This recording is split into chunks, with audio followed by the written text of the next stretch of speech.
Menko Polhukam Mahfud MD menyampaikan bahwa banyak penyusup dalam lembaga pemerintahan. Hal itu Mahfud ungkapkan dalam sambutannya di acara 23 tahun Komisi Pengawas Persaingan Usaha atau KPPU di Sarinah, Tamrin, Jakarta Pusat pada Minggu 11 Juni 2023. Tetapi Mahfud tidak menerangkan secara jelas tentang penyusup yang dia maksud. Mahfud juga meminta supaya dapat lebih memperketat proses seleksi atau rekrutmen jabatan-jabatan publik. Dirinya juga mengimbau masyarakat dalam mendukung Komisi Pengawas Persaingan Usaha dan mengawal terwujudnya demokrasi ekonomi yang berkeadilan. Mahfud MD berkata, demi menjadi negara maju, perekonomian Indonesia harus didukung dengan 3 dimensi utama. Di antaranya membuat kebijakan yang berempati dan anti korupsi, pelaku usaha yang rajin berinovasi dan bersaing secara sehat, serta konsumen atau masyarakat yang dilindungi haknya untuk terus kritis.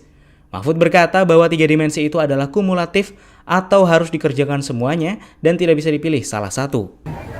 Nah, saudara sekalian, saya sepakat dengan upaya KPPU yang ingin menjadikan persaingan usaha yang sehat sebagai salah satu nilai yang dianut oleh masyarakat. Ini tentunya akan membuat bangsa kita menjadi bangsa yang inovatif, penuh dengan pelaku bisnis yang terus mengembangkan diri dalam memperluas pasarnya. Saya juga mendukung setiap upaya yang dilakukan dalam memperkuat struktur perekonomian bangsa kita.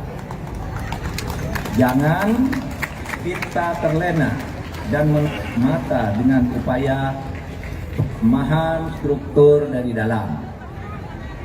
Sekali lagi, jangan kita terlena dan menutup mata dengan upaya pelemahan struktur dari dalam. Karena di berbagai struktur lembaga pemerintahan itu sekarang banyak penyusup yang justru melemahkan, bukan menguatkan.